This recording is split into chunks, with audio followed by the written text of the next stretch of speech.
है कि आपकी जो कुंडली है उसमें कुछ इस तरह की संभावना है जिससे आपको तकलीफ होगी, तो आप गौ सेवा में चले जाओ। गुरुजी ने आदेश दिया कि आप कम से कम 2 गायों की सेवा में रहो। लेकिन जैसे ही कोरोना प्रारंभ हुआ वो 2 से संख्या बढ़ते बढ़ते 91 तक पहुंच गई, 91, जिसमें बच्चे भी शामिल हैं, नंदी भी शामिल हैं। गुरुजी के चरणों में मैंने फिर संकल्प लिया, मैं गुरुजी मुझे आज्ञा दीजिए कि मैं 108 की माला पूरी कर लूं। गुरुजी ने आशीर्वाद दिया और अब उस संख्या से मात्र मैं 8 और 9, 17 की दूरी पर हूँ। बड़े आनंद में हूँ। और जितने भी संकट जो गुरुजी ने इशारा किया था वो सारे संकट आए, लेकिन गौ माता की कृपा से दाएं बाएं से निकल गए। मैं और मेरे परिवारजन सब मेरे साथ सुरक्षित हैं। इसे मैं अपनी गौ माता का ही आशीर्वाद मानता हूँ। सबसे पहले मैं गुरु चरणों में गौ वंदना करता हूँ। मैं आप सबका भाव चाहूंगा अपने साथ।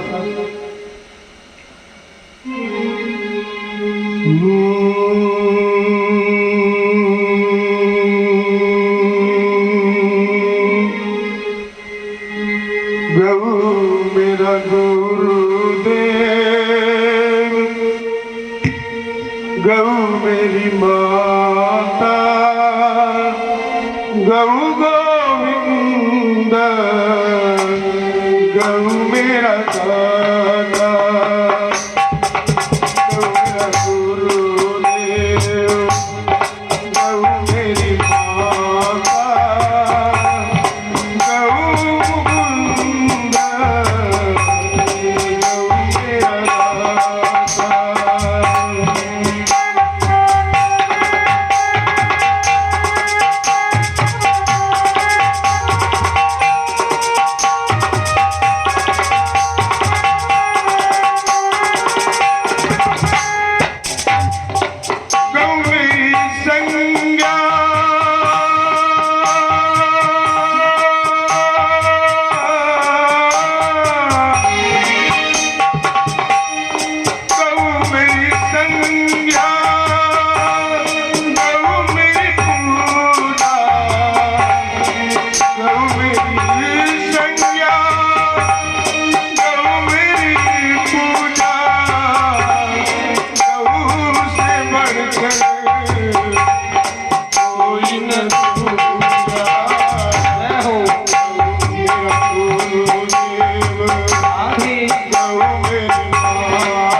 आज्ञा से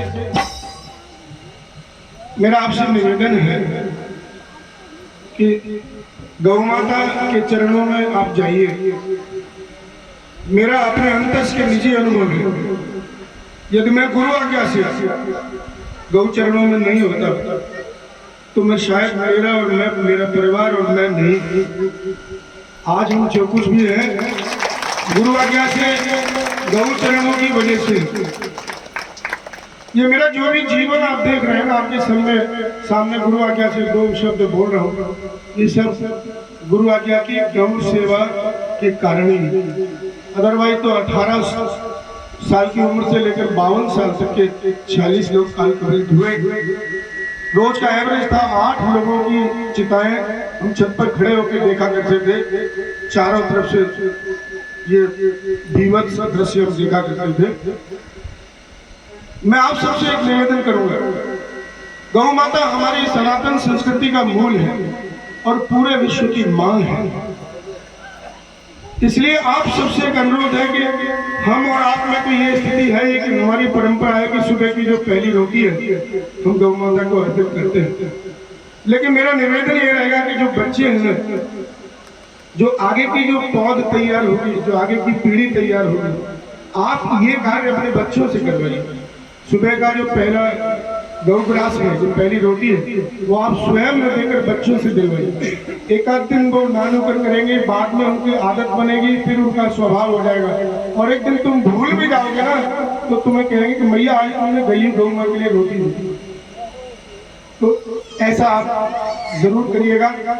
साथ ही मैं एक निवेदन आपसे और करना चाहूंगा, यदि हम सब अपने अपने आंगन में एक एक देसी गौ माता को स्थान दे रहे हैं तो न तो वो सड़कों पर घूमेगी, न खेतों के तारों में उलझेगी और न किसी गौशाला की आवश्यकता होगी। इसलिए हम सब वादा कर रहे हैं कि गौ माँ के लिए हम एक एक गौ माँ के लिए एक एक घर को समर्पित करेंगे।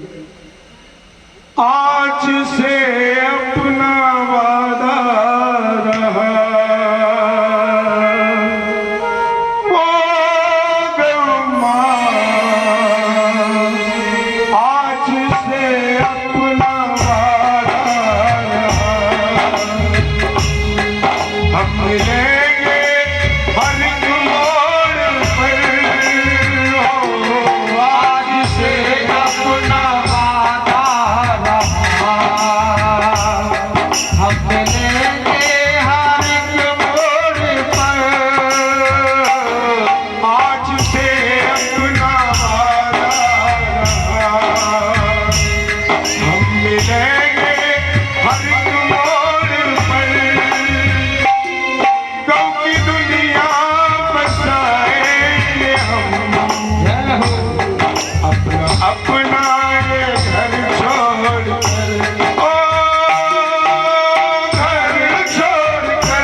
तकलीफ हमें छू नहीं पाता। लेकिन जैसे हम इतने बड़े हो जाते हैं कि माँ की गोद से अलग हो जाते हैं, उसके बाद तकलीफें शुरू होती हैं।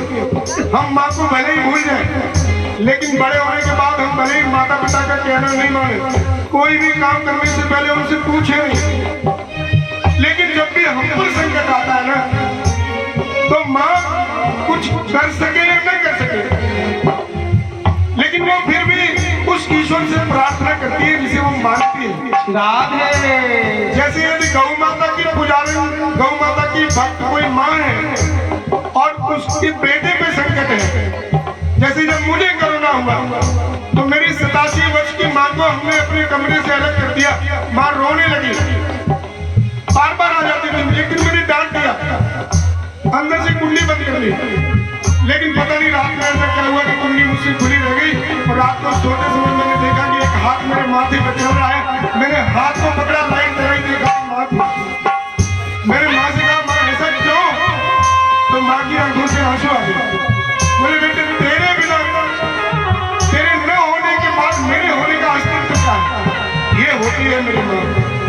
तो एक माँ के बेटे पर जब संकट आन पड़ा है तो वो गौ माता को कैसे पुकारती है? दो शब्द आपके भाव में समर्पित। मैं भी तो एक माँ हूँ, माता माही माँ को पहचाने। मैं भी तो एक माँ हूँ, माता माही माँ को पहचाने।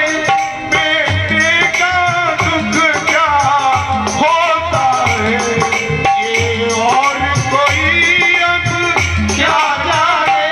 ओ उसका धूप मैं देखूं कैसे, जिसको दूध पिलाया है।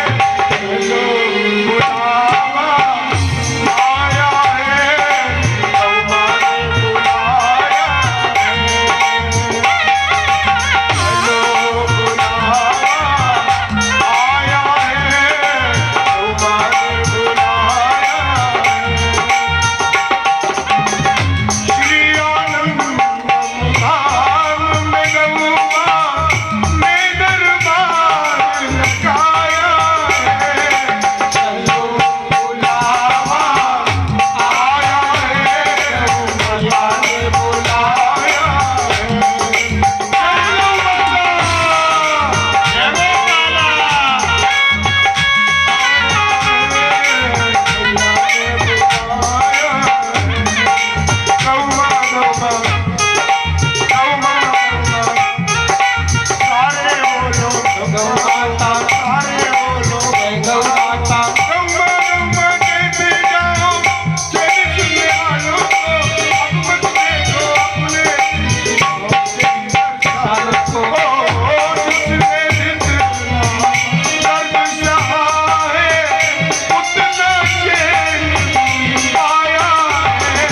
चलो बुलावा आया है, माता ने बुलाया है। चलो बुलावा आया है, अम्मा ने बुलाया है। बोलो गोविंद भगवान की जय। जय जय श्री। एक बार ताली और बजा दो। गुप्ता जी देर में आए हैं, बहुत बड़े गायक हैं, आगरा के, सुन सुन के आ रहे हैं। गुरु जी की कथा कहाँ हो रही है? लेट कर दी आपने। आप 4 बजे आ गए, बहुत 2 बजे गई थी।